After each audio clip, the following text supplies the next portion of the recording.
Welcome back, guys. Another podcast here, number 114. Dr. Sean Allen here in Chicago will be on the line here momentarily with Dr. Ivo. Got a really interesting show lined up for you today, so we're happy to have you guys back on. Glad you guys appreciate the show. Our numbers are the highest they have ever been. The downloads just keep moving up exponentially. Let's be honest, near exponentially. And our social media numbers just keep moving up, and those are almost exponentially. So we are very happy that people are taking notice of our work, and it's largely because guys like you, gals like you, are sharing our work and getting out the good word. And I put a lot of work into this stuff, so we certainly appreciate it when others seem to show the appreciation. So forward our stuff on to your friends. Share us, like us, do all those good things on social media that require expansion of knowledge and sharing of good stuff, so we appreciate it. We've got some sponsors today, just very briefly, but we wanted to mention a couple things here. One of our sponsors is New Balance Chicago, and they're a great company. They've been serving us well for the majority of these podcasts. They believe in what we do. We believe in what they do. They've come out with some new shoes. I'll talk about that in just a minute, but their racing team, headed up by Coach Mike Lucchese, who, by the way, just ran the Naperville half marathon and won. Welcome back to Elite Running, my friend. This gentleman is a good friend of mine, but he's been injured a little bit here and there, and he moved over to triathlons and started just cranking up amazing numbers there, and has become a fierce competitor in that realm, but decided to go out for his first competitive half marathon, maybe moving back up into the marathon venue again, and he went out there and just crushed it, and it was very touching and exciting to see that he won. So welcome back to the brethren, my friend. So but he's an amazing coach too, and this team New Balance Chicago has been put together by him and Jeff, and they're really doing well. Mike's wife is an amazing marathoner. She just ran the Chicago Marathon. Kristen Heckert is her name, and she came 15th overall. She was the 6th American, and she had a new PR of 2:39 for a marathon. That is blazing fast. She ran the Olympic trials and did very well there too, and caught some eyes because she did significantly better than anybody expected, and really cranked it out. But their team, the team that Mike has put together and his coaching, is doing just fantastic. These guys recently ran several races. Nick O'Bear, he's done 3 really tough marathons in the last 11 months, and was 4th overall on Sunday over at the Naperville, I believe it was. And Christina O'Bear won another 5K. Nora has had one of her best years overall. Alyssa Poremba is having just a screamingly fantastic year, and did a half in 1:17, and let's see, I don't know the other numbers here. She's just doing amazing. And then there's Alyssa Schneider, who won the half marathon at 1:16:50 on a hilly course, so set a new PR. Congratulations to you, Alyssa. The team is doing really well, headed up by NewBalanceChicago.com as their sponsor, and they got some new shoes coming out here, the latest of which is the New Balance MX40 Trainer. And this is another in the 4mm heel to toe drop line. It's a beautiful looking new shoe. I can't wait to get my hands on a pair of these. They are the New Balance Minimus MX40 Trainer. It's got a great Vibram sole on it, nice mesh, breathable top cover, the appropriate amount of cushioning for a shoe with a 4mm drop. It's a beautiful shoe. I have not tried it on, but once I do, I will certainly give you guys more information on it. They've got a great lineup of shoes, and if you've not been in New Balance for a while, you need to go back and have a look at their stores. If you were a New Balance person in the 80s and maybe 90s, and even into the early 2000s here, their shoe line has really changed, and they have really ramped things up. And I'd say they're back on the top of the heap here, at least competing with some of the newest shoe companies out there. Their products are second to none. If they're good enough for my mom, they're good enough for you. And I've had my mom in a pair of 4mm drop New Balance shoes for probably 3 years now, as many of you as you know, and she's doing really well with them, and she is amazed at the technology movement ahead with shoes. For an 83-year-old lady doing 4 miles a day, not bad at all, folks. So like I say, if it's good enough for mom, it's good enough for you. So they got multiple stores around the Chicagoland area. Just get online, go to NewBalanceChicago.com, whether it's Hyde Park or Oak Brook or Schaumburg. They've got stores that are probably within a very short drive or bike ride or even run for you. So check them out. They've got a lot of really great shoes. We'd like to see you guys in them. Send us your photos. Send them your photos of you in the shoe. And if you mention the Gait Guys at one of the stores, you'll probably get a little discount. So it's worth a try. So our other sponsor today is Ultra Running, ultrarunning.com. Now, if you've been with us here for a while, you know that my favorite shoe to walk around the office in is the Ultra Everyday. However, Golden and the team over there sent me a new pair of shoes recently to try out and review. It's the men's Desert Boot. You want to check this one out. It is also zero drop, but this thing has got the cushion that I've been wishing for. It's got a stack height of 28 millimeters. It's got their proprietary A-bound layer of EVA. It is way more cushioned than the normal Ultra Everyday. It's got a little higher. It's made of suede. It's a beautiful looking shoe.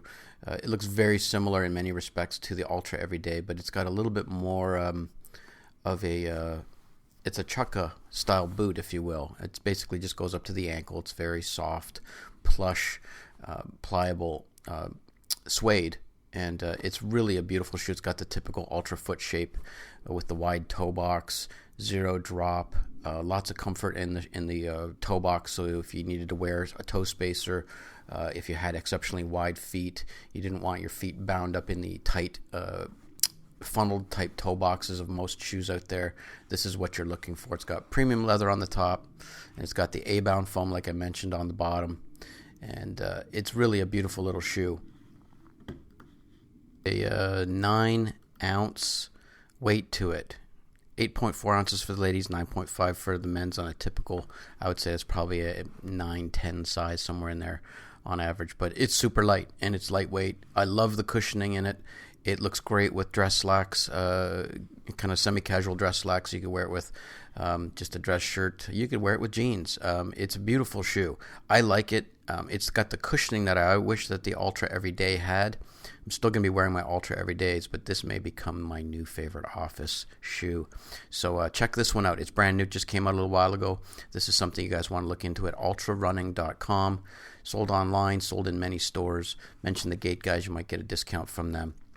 But definitely check this one out, guys. This is one that you're going to want to offer as part of that new zero drop wide toe box collection for your patients and your clients who want to actually try and develop some healthier feet and move towards some more normal trends. And as I always say, we were born with our rear foot and our forefoot on the same plane. We were born naked, and that foot, when it hits the ground, had zero drop on it. So if you're walking around, you can probably assume that you're going to be engaging normal anatomy, normal muscles, normal joint mechanics, normal closed pack facing of the joints, and normal ligamentous engagement. So when I can, I try to go to zero drop. Interestingly enough, ran out to my car, which I park on the other side of the parking lot, just to make sure that I keep moving several times a day. And I thought, oh my God, I think I could actually run in this thing.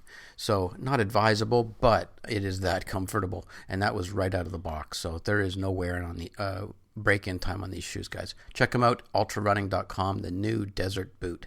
Thanks, Ultra. Thanks, guys, over at Ultra, for keeping up on technology and new styles. That's it, guys. Enough of the commercials. Let's strike up the band, tighten up those ear cans. We'll see you on the other side. We've got a great podcast lined up. Thanks for being with us here today. Here's Ivo on the other side.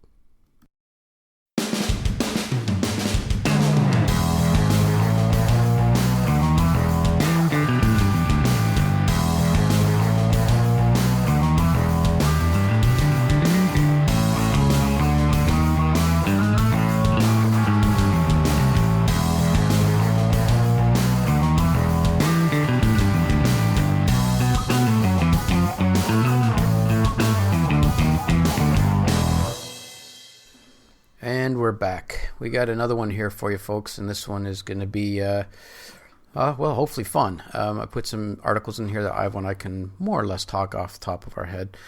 He's going to have a little bit more neuro on this one because he's the neuro guy. And I got an interesting case related to one of the articles we're going to put up, so I'm excited to get to that one here. But let's start with the, let's see. Oh, by the way, you just had a an acupuncture course. Why don't you tell people about that? Because you got another one coming up that they should probably know about. When is that?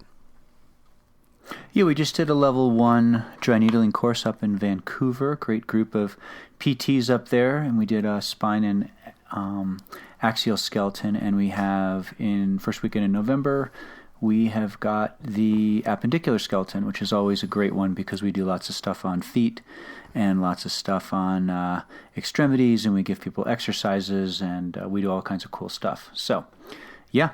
Come on up. We still have a few spaces left in the course, but we generally tend to sell out up there, but we would love to have you with us.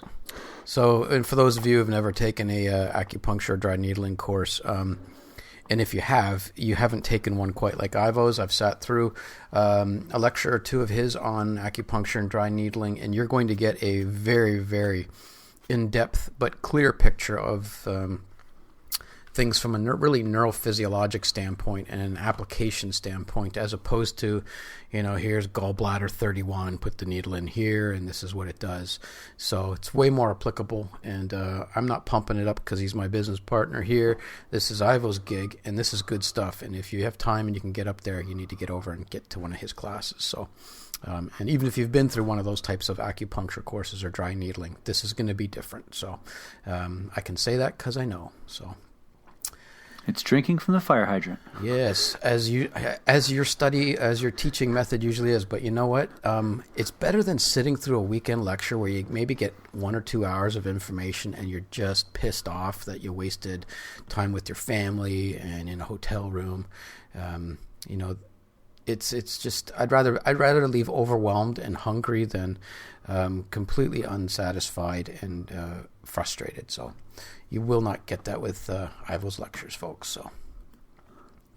So enough patting him on the back, but that is all very well deserved. So we've got a neuroscience piece here for you. This one is out of Brain Behavior and Immunology, and this one is about major histocompatibility complex proteins. This I thought was kind of neat, and it'll lead us into the next one. But, I've got some of my patients that are getting into the aged population and starting to talk a little bit more proactively with people about, you need to be doing a little bit more than you are. That 3-mile walk around the block 3 or 4 times a week probably isn't going to serve you well as the decades continue to move on. Certainly better than sitting and watching football and the beer and Doritos diet, as Ivo likes to say. But you need to be doing more. You need to be pushing the system. And the reason why is because some of this neat stuff. Why don't you, since this is kind of your forte, why don't you talk about the pruning and the major histocompatibility, it's really a mouthful, histocompatibility proteins in the young and why pruning is necessary, and then we'll kind of go into this article a little bit more, because this stuff I think is fascinating, and it really is deserved of those of you folks who are in training and in the medical field, because this is very germane to treating your young clients, going through that very awkward coordination stage in the early decade or two of life, and then into the aging population. So why don't you take the mic? The study was out of Brain Behavior and Immunity, and what they did is they looked at different proteins, and they determined, we have 2 major histocompatibility protein complexes, MHC1s and MHC2s. MHC1s are a group of proteins that are found on every single cell in your entire body. And what they do is they take foreign proteins and break them down and put them on the outside of this for the immune system to identify, largely helper T cells and things like that. The MHC2 proteins are only on antigen-presenting cells, in other words, cells which are specific to the immune system, things like dendritic cells, which are resident macrophages in the skin, or lymphocytes, things like that. So what they find is that when we're born, at least according to this study, they were talking about when we're born, we have lots of collateralization of neurons. So in other words, we have neurons with all these dendrites. Dendrites are the little parts that collect information, and then we have axon that comes off of the neuron, and that axon comes down to the end, and then at the end has these little things called telodendria, and there's either one or several, and those communicate with other neurons. basically from the dendrites. So what happens is we have this gathering of information. And the thought is when we're very, very young, we have lots and lots of, maybe we'll just call them extra connections. So they're connections that we haven't determined if we totally need or not. And then what happens over time is those proteins get turned off. And that basically, what am I trying to say here? It begins what we call a pruning process. So later on in life, what happens is these MHC proteins have a tendency to cleave or prune off some of these connections. So whereas when we're young and we have thousands and thousands and thousands of extra synapses, pruning some of those off isn't nearly as critical as when we become older and we've lost a certain percentage of our neuron population and we start to prune off vital endings. So what they did in these in this particular study is they discovered another protein called beta-2 microglobulin. And beta-2 microglobulin basically turns off the MHC1 protein. In other words, it stops the pruning. So normally, initially, we want some pruning because we need to get fine motor activity. Think about how active babies' nervous systems are and how much information they're taking in, and that they're kind of uncoordinated because they don't have all of this direct connection from one structure to another. And then as we age, things become somewhat better. But then when we become older, because there's been this pruning process, we have fewer critical connections, and then we start to lose balance. So we start to see the same thing at end of life as we do at beginning of life.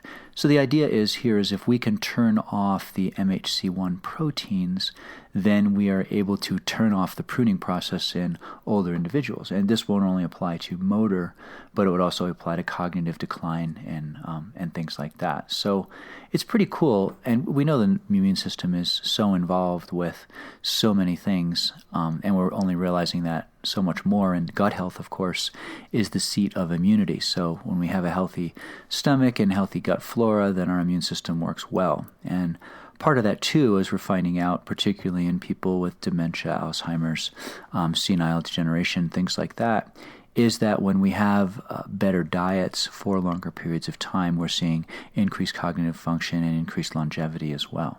So anyway, it was a cool study. Yeah, it's really coming down to gut health and a lot of things, from brain health to heart health to immune system and a lot of these neurodegenerative diseases. It's really, if you're into the literature and just looking even on the basic news feeds, you're seeing gut health all the time now. And I just thought this one was interesting because this is really all about being more precise and efficient with your movements. And as you had said, this pruning process in these babies, there's just too much information coming in. It's almost, in layman's terms, there's too much noise coming in. There's just too many signals, and it's kind of a distortion process, right? The signals getting distorted, and they're not coordinated because of that. And that's why we see them going through these early neuromotor patterns and processes as a child. Every few months, there's a new motor pattern that's being dropped off and a new one that's being stacked on top of it. And this MCH protein and the cleaving or pruning process is what allows these kids to fine-tune this noise out of there so that the process, the movements become a little bit more precise and efficient. And so, hence the title of the article. Let's see. I don't even know why I did. Immune system proteins responsible for fine-tuning and reducing motor control. There you go. Hence the name. And so, in these older patients, they just don't have enough, as Ivo said. So, unfortunately, that's what leads to the proprioceptive balance, weakness, motor unit loss. And so we've got to really get on top of this. So this is kind of neat stuff. And if we can figure out how to dampen this MCAI, at least the type 1 protein, we can maybe stop this process later on. And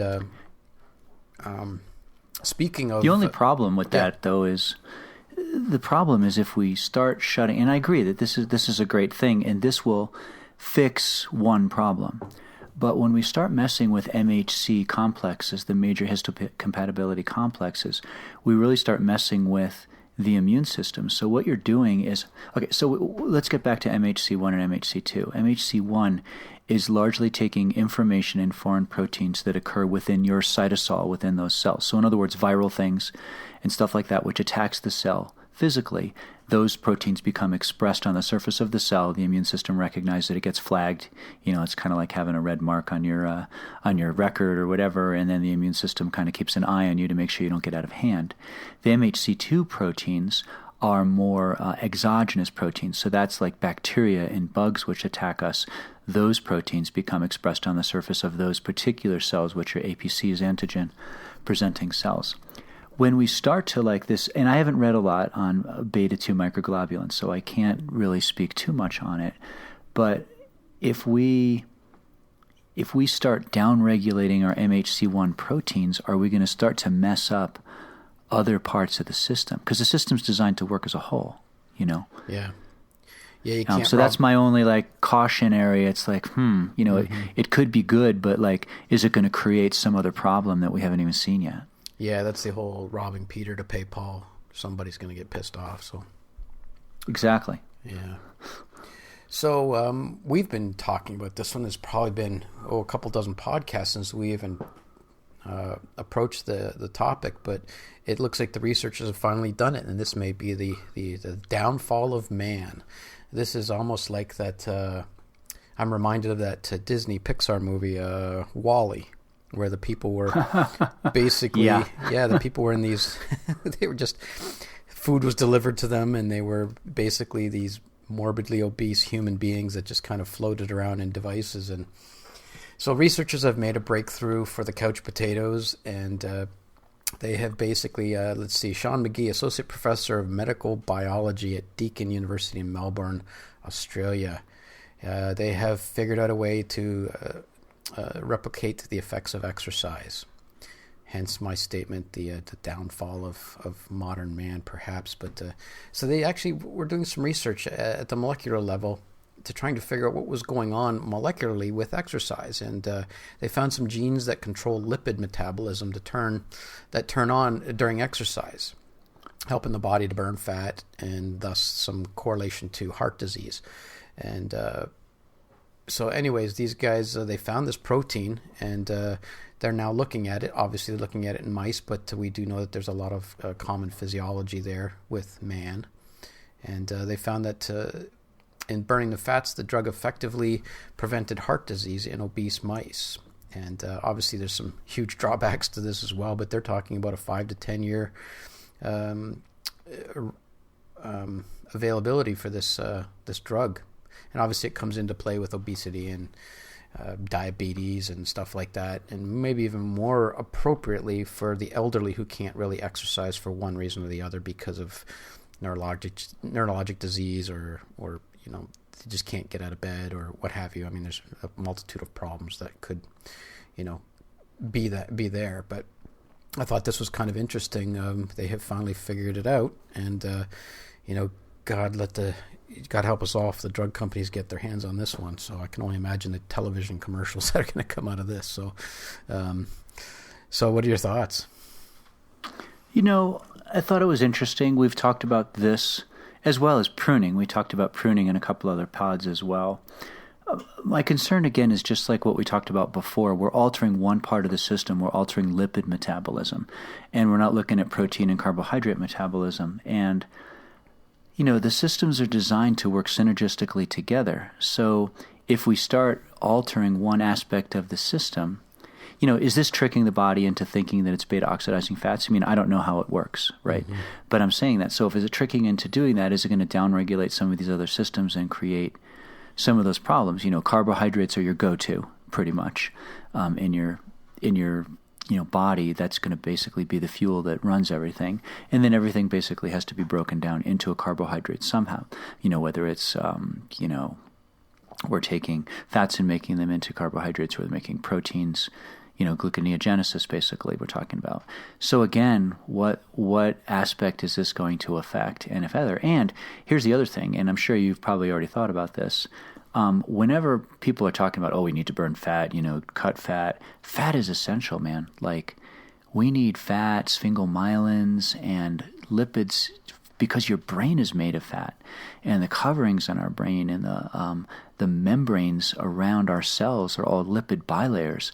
So if we start downregulating that in one area, is that going to affect our ability to repair our cells and repair our DNA? Yeah, very much like statin drugs. I mean, we're kind of talking about the same stuff. Yeah, yeah. I'm not sure. I haven't read this particular paper. I just read the feed that you sent over. But those are always my concerns when we're looking at that kind of stuff. Obviously for people with obesity, type 2 diabetes, that kind of stuff, could be a really good thing.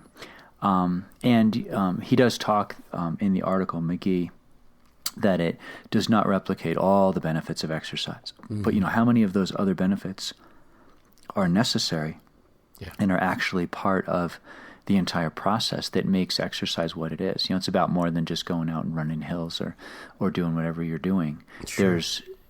There's that whole other synergism with all the other systems. Yeah. So I don't know.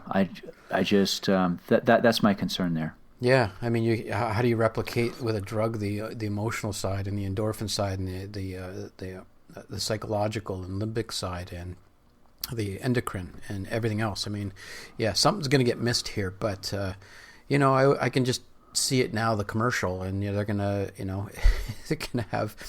I mean, it's going to be enticing. The caveat at the end will be this drug may cause bleeding from your rectum and your right eyeball to fall out every Thursday afternoon. But for people who would rather not exercise, but you'll look good. Yeah, well, and there's some people that would practically give up their left eyeball if they didn't have to exercise and could get the health benefits from a pill. I mean, they're out there and they walk amongst us every day.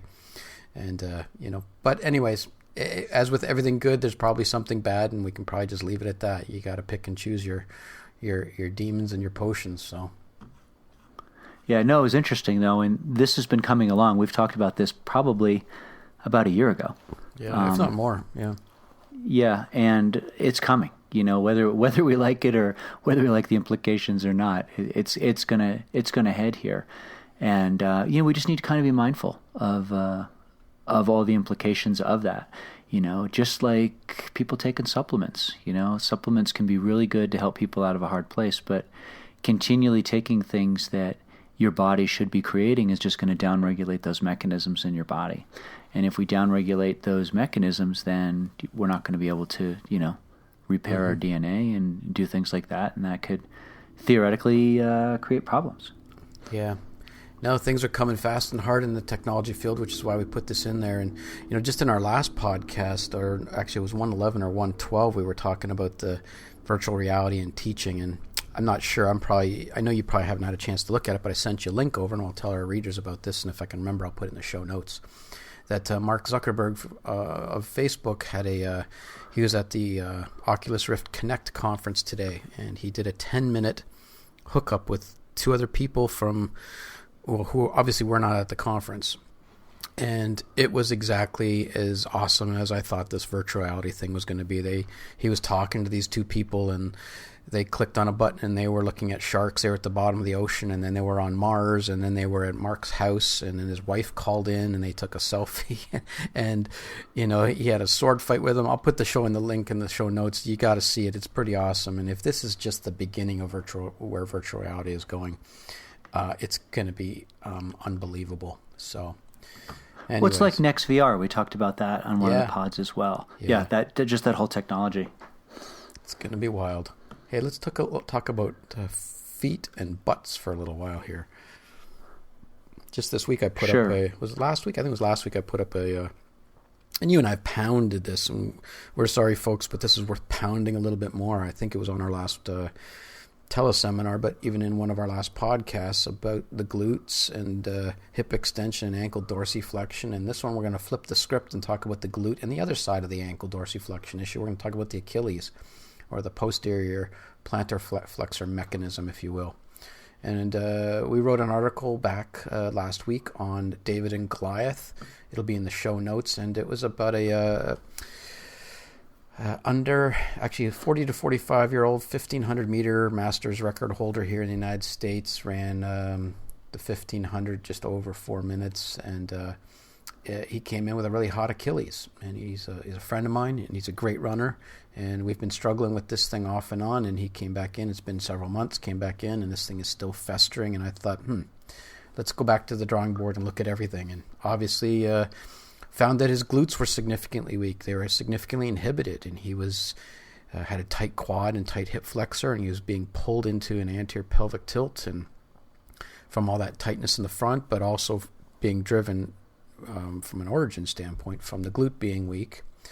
And the article, and we put it in on Facebook, and one of the very astute readers said, well, what about the chicken or the egg phenomenon? Did the glute weakness cause the Achilles, or did the Achilles cause the glute weakness? And I smiled when I read that, because there's no way to truly know. I mean, you want to treat all these issues and try and get your patient better as quick as possible. You'd always like to know what the source was. But I will tell you that just by getting him to use his glute more through various exercises, by the end of the session, he had no pain on standing on their tiptoes with a heel raise, and he had rather significant pain coming in, and it brightened up his moment. You could tell right away he was smiling again, because he hasn't been able to run for a couple weeks or months here. And so, and he asked me to explain it, and I said, in the simplest way, he just couldn't.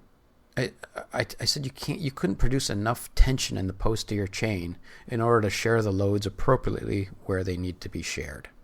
How would you explain something like that? Because the calf was definitely weak, and the glute was definitely weak, but he had this bulbous swelling, focal swelling, about an inch up on the Achilles tendon there. And so how would you explain that to somebody? And what are your thoughts on this process? Do you have anything that I didn't put in there? I like the way you explained it in the article, talking about the length of the posterior mechanism was fine. In other words, he had good ankle dorsiflexion, good ankle rocker, but top end plantar flexion of the calf was impaired. So, when we get patients like this, we explain, look, you need to move forward. So there's only a few things that can push you forward. I can get behind you and push you forward. Gravity can let you fall forward. You can use your calf to push yourself forward, or you can use your glute, your hamstring, and sometimes your lumbar erectors to extend your leg to move you forward. And those are the only options you have. So what happened is, your one mechanism is working fine, but the other mechanism isn't working fine. And we see this all the time, not only with what you're talking about here in the article, which was a great article.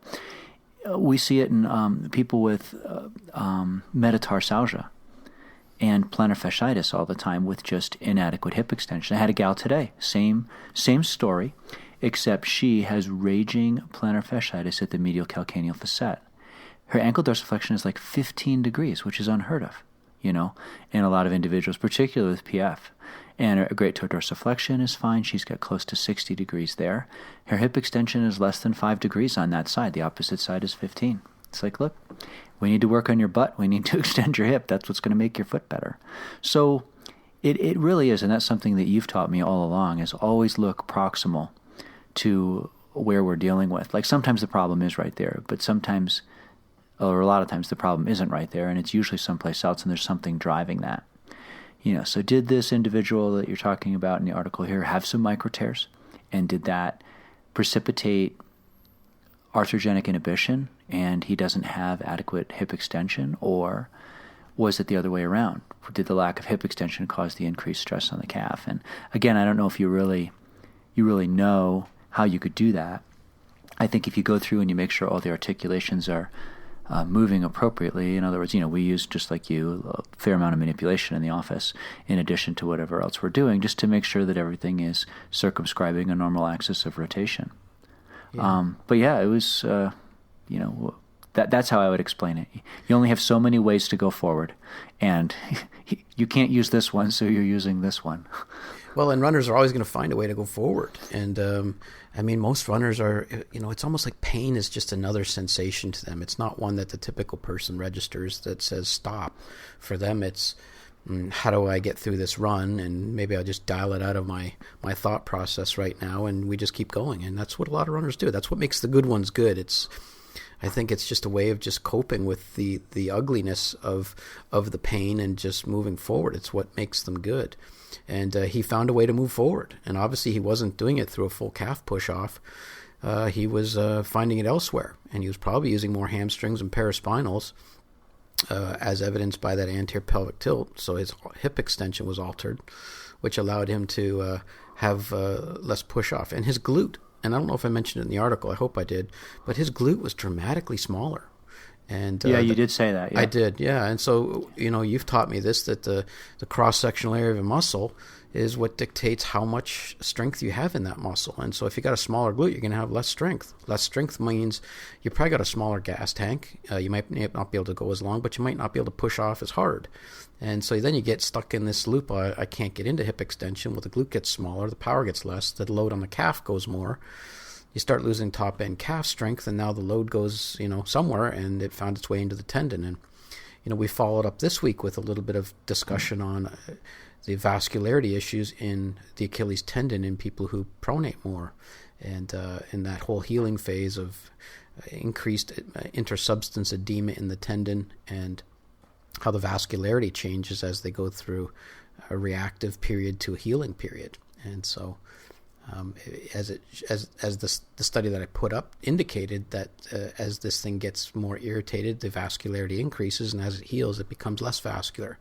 This is one of those tendons that has more watershed zones than vascular zones, and it's amazing that the tendon holds up as well as it does, being the strongest tendon in the body. But it's funny, the whole glute thing. I mean, gosh, my practice is probably like yours. I mean, it's rare that you don't have a visit where you're not treating someone's, impaired hip extension pattern and glute weakness and poor motor patterning through hip extension and coupled hip flexion and centration of the joint and whatnot. And one of my more talented Ironman triathletes, he emailed me yesterday and he said, "Hey, do you think this hip problem and glute problem has anything to do with the fact that I sit on the biggest muscle of the body 10 hours a day?"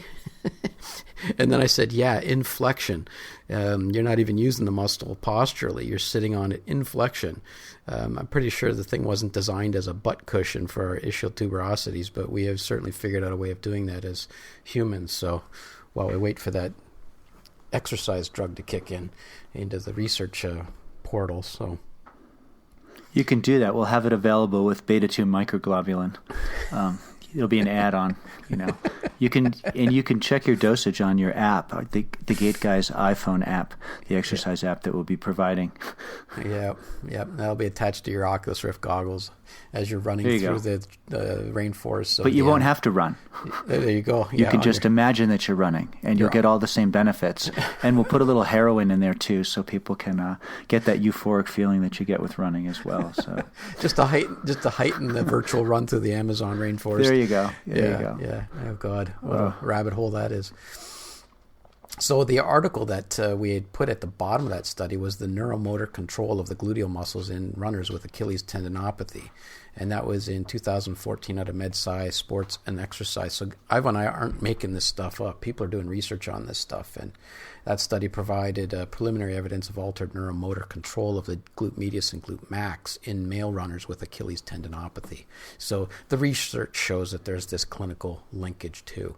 And apparently there's a full review on that one. So we'll get that. We'll put that in the show notes if I can remember to do that. So. And we've talked about that in posts in the last few weeks too, talking about impaired hip extension and Achilles tendinopathy. We did a series several weeks ago of stuff I had run across. I was researching for a talk I was doing and ran across just a bunch of the same sort of things, just one affects the other. People with Achilles tendinopathy have limited hip extension. People with limited hip extension have Achilles tendinopathy. And it looked at all different cross-sections and populations. So, yeah, this is stuff, that hopefully, and I'm sure all you guys are because you've been listening to us for a while, are looking at, because that's really going to make the difference between good results and great results. Yeah, and yet again, another case this week. It's just funny in practice. If you've been practicing long enough, like Ivo and I have, and many of you others out there listening, you start seeing these patterns and you start to ingrain your clinical thinking a little bit more cleanly so that you can then have a more open mind into the subtle nuances. And just wanted to draw your attention to the fact that you need to kind of test this top end calf strength, which is, can you get to the full plantar flexion, if you will. Make sure you do it in knee flexion and in knee neutral or extension, because remember the soleus doesn't cross the knee and the gastroc does, and you've got your long flexor synergist there and your tib posterior, and you can certainly tap into the peronei as well, which are all synergistic. And so remember, you've got to be able to get up into top end, and we've got some videos on this where a lot of people, when they go all the way into a top end calf raise, they tend to go over the lesser metatarsals, which is because you're firing more of that tib posterior and the medial gastroc, which tend to invert the rear foot. You got to remember that you got that lateral gastroc and your pronii and the lateral soleus that help drive you over that first toe. So I have patients come up, and you've seen this video from us over the time, is you come up and you come over the metatarsals, you come back down, you come over the big toe. And so people get used to, oh, wait a minute, I can actually push off the outside or the inside. Quite frequently, people lose the ability to push off the outside and get over to that big toe. And unfortunately, that leads to some sloppy, excessive lateral weight bearing on the foot. And that's what leads to inversion sprains and crossover gait. And there's that whole rabbit hole there too. So make sure that you're doing things in knee flexion and in knee extension, or at least neutral, when you're looking at these as an assessment standpoint. And I have to say it one more time. If you have a patient just stand up on one foot and do heel raises, the question is, are they getting to their top end, or are they just getting to the top end that they're able to do? Because maybe they only have strength to get to 80%. And so I always have them come up on both feet, with both feet into a top end plantar flexion heel raise, and then stand on one foot, come back down and see if you can reproduce that height, and then do the other side. And quite frequently people realize, oh my gosh, I'm not coming up as high on that side. And I'm like, yep, and let's look at that glute now. Oh, look, that glute is smaller on that side, and your hip extension is impaired and the glute's weaker. And all of a sudden they know why you're now treating their glute for plantar fasciitis or big toe pain. So it starts to help them, put it all together. So. And when you're having people do that sort of thing too, coming up, like you're talking about, Sean, and they're totally, they're at the top of plantar flexion on their toes. One, are they able to weight that first met? But two, how long can they hold it up there? Yeah, endurance. And how long can you do that with a straight knee versus a bent knee? Right on. So the endurance coefficient, we do this a ton with low backs. I am forever testing people's cervical and lumbar extensors, and the latest research shows about 150 seconds is what's considered normal.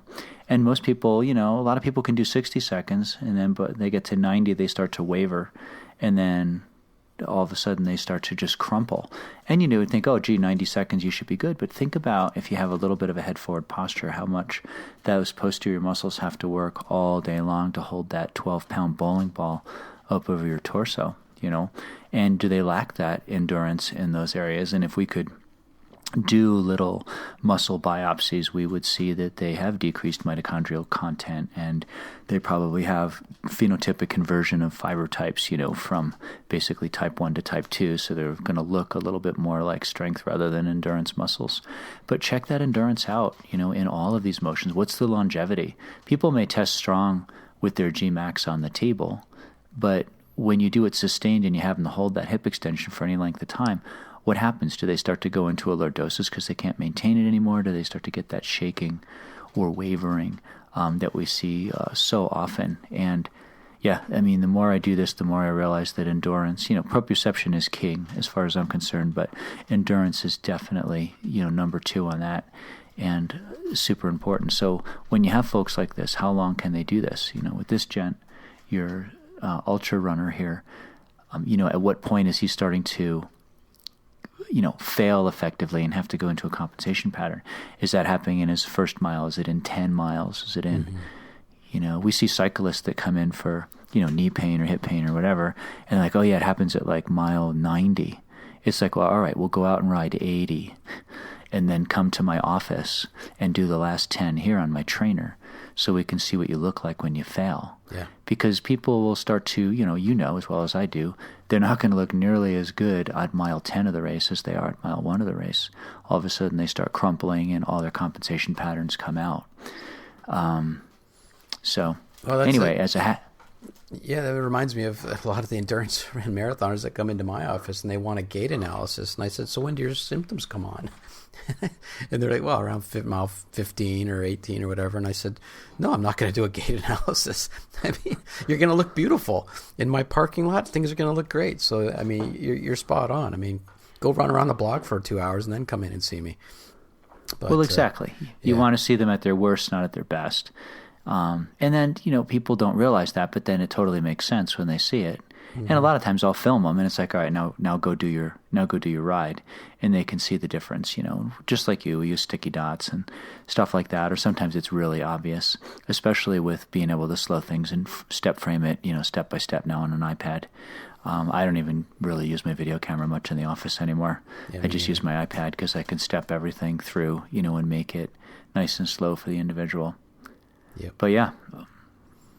Yeah, it's big stuff, and it's what makes clinical practice fun. It's also what makes it very frustrating and difficult. A lot of the muscle testing I do is on the table, but that's at maybe 25, 35 pounds of resistive force against the client's, best strategy, which often isn't actually a muscle test. It's a test of how they're cheating on the table because they realize they're weak in that position. So to get it to translate into something on the floor is very difficult. So that's where I transition into, let's do a couple movement patterns here, and let's see if you can, turn over, and let's see what your lunge looks like, and your squat, and your deadlift, and high knees and stuff like that. So those movements allow you to, okay, that's why that test's a little weak on the table. Let's go back and look at that again. You change it, you have them come out, look at the pattern again, see if you can change that. So there's a lot of, as I would imagine in your office, there's a lot of, okay, let's go back in the room, test it, let's go back on the floor, let's drive that pattern again. And it's a puzzle. It's a fact-finding mission. So you're back and forth. But, that's the point is to get to the bottom of the barrel, and it sometimes takes a little bit of time. So let's go on. More glutes and quads and stuff. This week we put up this little graphic from Strength and Conditioning Research. I think it's Chris Beard. Is it Beardsley? Beard. Boy, I'm embarrassed that I'm struggling with that right now. But it's Brett Contreras' partner over at Strength and Conditioning Research. And I think they're in cahoots. They certainly do good work together. And there's always a post right after. So I think they're linked up somehow. But they pulled out an ancient article here, 1988. The EMG activities in mono and biarticular thigh muscles in combined hip and knee extension. And I basically kind of just paraphrased this study and Brett's work and gave all credit due to them. But I thought it was important that when you look at hip extension alone and you look at knee extension alone, and then when you look at combined hip and knee extension as in the rising phase of a squat or a deadlift or anything like that, you see that the quads tend to become more dominant in their activation pattern. And although this is an old article, I tried to find some new stuff, and I'm still in the process of trying to link this together with some of the newer research. But what were your thoughts on this when you first saw it, and what are your thoughts now?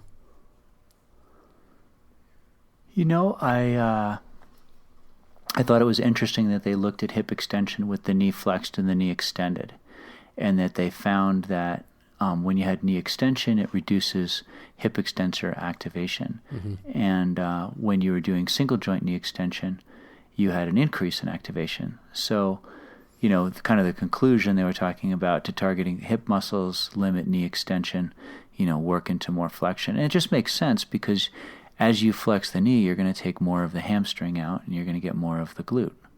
You also are going to have reciprocal inhibition, which is going to occur from both the hip flexors as well as quadriceps. So the hip flexors are going to reciprocally inhibit the glute, whereas the quads are going to reciprocally inhibit the hamstring. So if I activate my quadricep, like when my leg is in extension, I'm going to turn off my hamstring. Now, if you think about total hip extension, it's going to be the sum total of all muscles creating hip extension, which in addition to synergistic muscles around the hip joint stabilizing that, it's largely going to be Gmax and hamstring. Well, if I contract my quad, I reciprocally inhibit my hamstring, so I'm relying just on my Gmax and posterior fibers of G-med to do that. So, of course, I'm going to cut down on the amount of recruitment and the amount of strength that I'm going to have in that area because of that. And, it would be vice versa, too, if we were to contract the hamstring. It would be just like if they had the patient activate his hip flexor, but kept his quadriceps silent. In other words, straight knee, keep the knee straight, but instead of firing the quad, firing more of the psoas, you would see more glute deactivation secondary to reciprocal inhibition and decreased hip extension activation of the hamstring, because all these muscles have multiple level innervations that we're going to see at the chords. So in other words, segmentally, we think of the glutes as largely the superior and inferior gluteal nerves. So basically L4 to S1, that's going to do that. You think of the hamstrings, it's tibial portion of the sciatic nerve largely, which is L4, L5, S1. So segmentally, there's a lot of overlap. And when we look at things like reciprocal innervation, we know that it's largely a cord phenomena, where that's occurring. So anyway, it's about knowing what the muscles are supposed to do and being smarter when you train. And we've talked about this when we had an article, it was a couple of years ago, looking at maximizing, if you're going to do static stretching, maximizing stretching with certain neurological reflexes, taking advantage of tonic neck responses or flexion or extension reflexes of the cervical spine. We know that if you want to get more hip extension, extend your head. Okay, you're going to fire more into the extensor pool. If you flex your head, you're going to fire more into the flexor pool. Mm-hmm. So you're going to decrease some strength there. We did a interesting, and I don't remember if it was when we were doing the Gate Guys podcast or if it was the Manual Medicine podcast, but we did an interesting one. Do you remember about the Armour bite guard? And they checked people's strength when people were using the bite guard versus when they weren't, and the people that were using the bite guard were stronger, right? Do you remember what I'm talking about, right? Yeah. Right. So it's the same idea. You're just feeding into that neuronal pool. But anyway, that's just, to me, that's what this article said. Well, I liked it because it really kind of... It was written in a way, and it kind of summarized the way you and I practice, and hopefully the way a lot of people practice when you're looking at multiple joints being loaded simultaneously, which is the functional stuff, and that there's this deep interaction amongst muscle groups and amongst joints above and below, and there's that whole feedback. And that's our whole premise on the hip extension and ankle dorsiflexion. I mean, here's one at the bottom, here's one at the top. And if you want to, go into the opposite arm and look at the extension on the opposite arm during the gait or running phase. So it really kind of was a very functional whole, I don't want to use the word holistic, but a whole body principle that, looking at how these things worked. And I loved how you just said, look, if you're using your quad, you're going to hit the hamstring. The hamstring is synergistic to the glute. That's why you're seeing a reduction in the glute, because you basically just yanked one of its players off the field. And I was like, there's a clear moment for me. So thank you for that. That was really, I will remember that now because of the way you explained that. So thank you. Hopefully it hits home for everybody else the same way. Well, I'm glad I could assist. Yes. Well, those are the gems that I get from you that will stick forever. I won't even have to read about that again. I'll understand that whole reciprocal innervation, a correlation to why that glute is responding that way when the quad is, appearing to look over dominant when in fact it's just, the whole picture. So.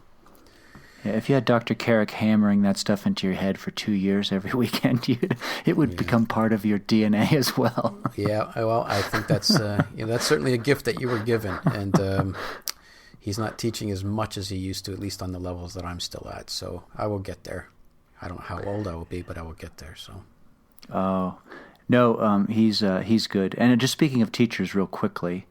I'm not going to have the opportunity to go, and by the time this pod airs, it will already be over. But Craig Payne is up in Vancouver.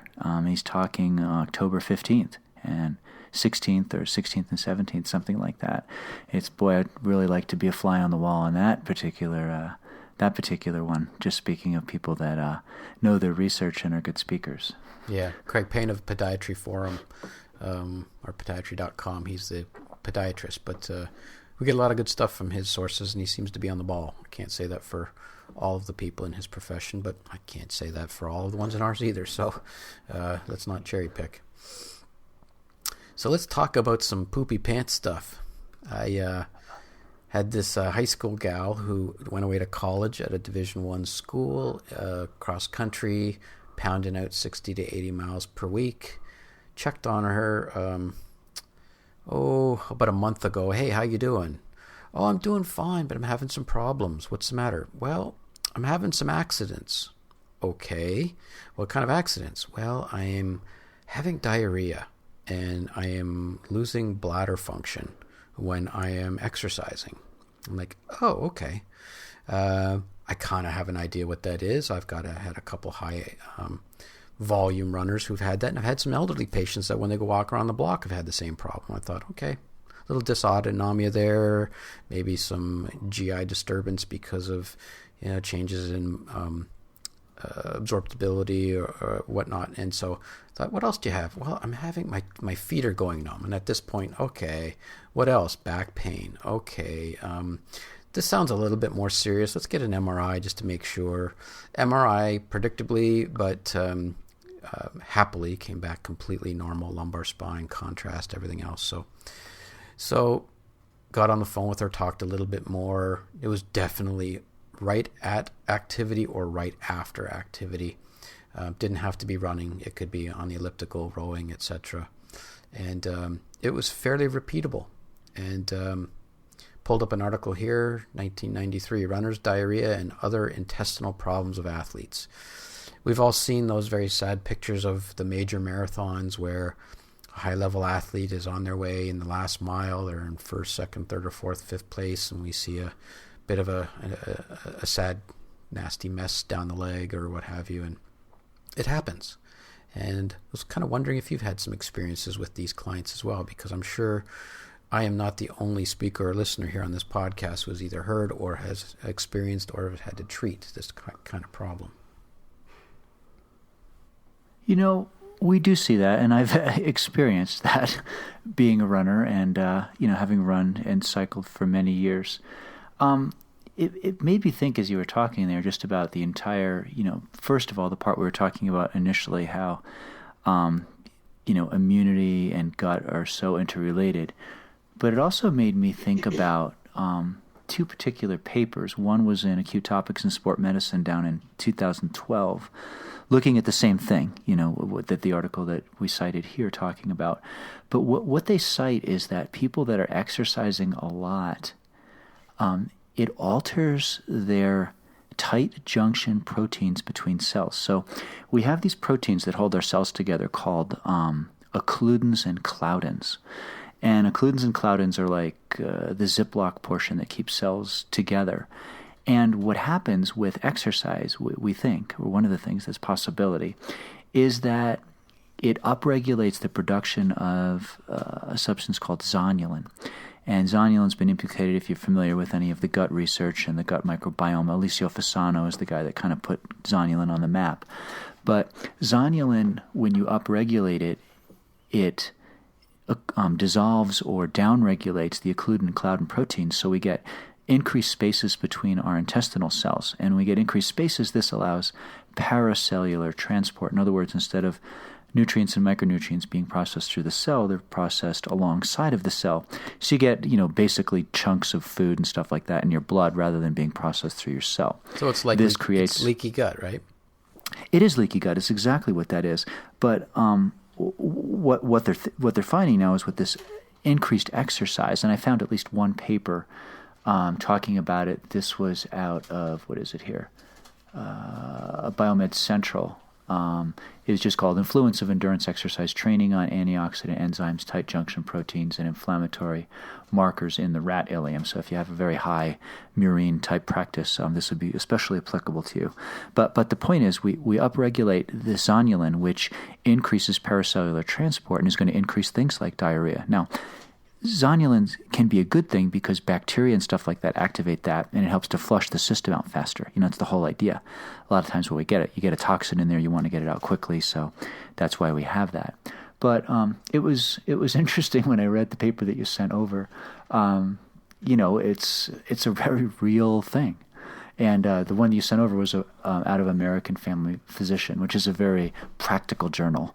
If you've read any of their stuff, they talk about earaches in kids and how basically antibiotics really don't work. It's usually a sterile injection, stuff like that. But it's an issue. That's been my experience. We see it from a personal as well as a patient perspective.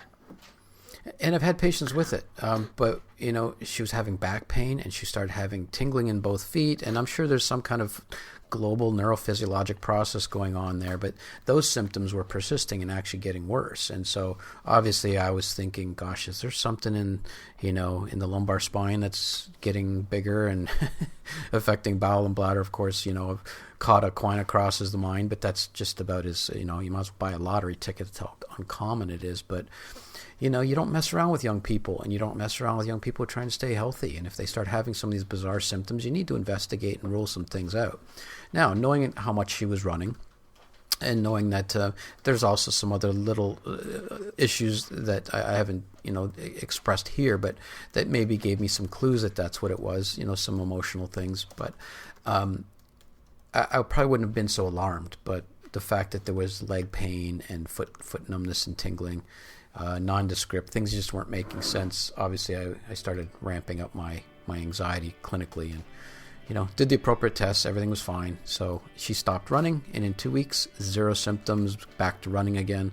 Obviously, this article talked about histamine H2 receptor antagonists as a way to get around it. And, she was actually having some bloody stools a little bit, but she did express that there had been some gastritis earlier in the summer season. So, we discussed some anti-motility agents maybe to get her through, like Imodium and stuff like that. But certainly you're not changing the problem, but at least you can change the permeability of the gut and maybe get them through some of these workouts. So, but interesting stuff, and it's out there, and I'm sure that this is something a lot of people haven't heard of, but it is out there, and so it's always good to know about some things, because you never know when you're going to need to use your smarts to help somebody. So,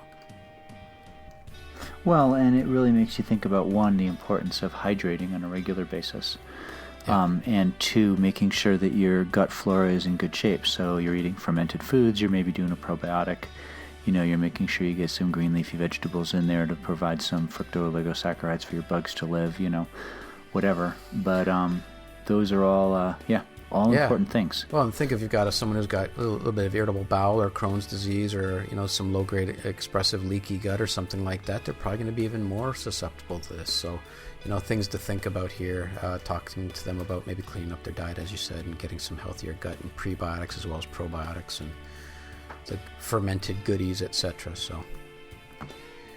So, good show. It was a good show. Yeah, that was fun. Sometimes it's nice to talk loosely about things we have written about and some personal experiences. So we hope you guys enjoyed the show. We wanted to thank New Balance Chicago for sponsoring this show. They're back in the hopper here with some shows, and we wanted to thank them as always. Go check them out, newbalancechicago.com. And we wanted to thank Ultra for some recent sponsorships there as well. So good stuff. Anything else? That's it. I think we're good. Well, have a good weekend. Appreciate your time.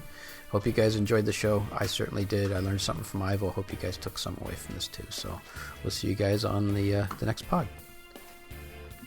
This is Ivo Werlup in Dillon, Colorado. And Sean Allen in Chicago. Take it away, buddy. We will see you in the shoe aisle.